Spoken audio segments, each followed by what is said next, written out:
The Lockheed F-117 Nighthawk is a retired American single-seat, twin-engine stealth attack aircraft developed by Lockheed's secretive Skunk Works division and operated by the United States Air Force. It was the first operational aircraft to be designed with stealth technology.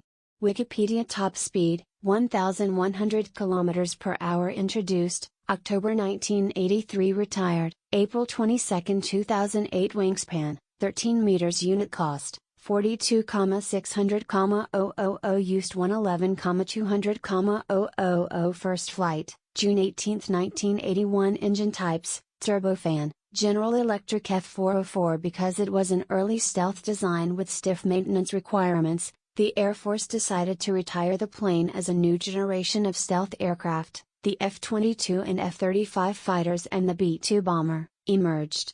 But there is still life in the old Nighthawk. The F-117 is slightly less rounded or wing body blended, and does show some sharper angles with steep inclines and edges potentially visible to modern air defenses. This would indicate, to the observer's eye, that an F-117 is much less stealthy than an F-22 or F-35.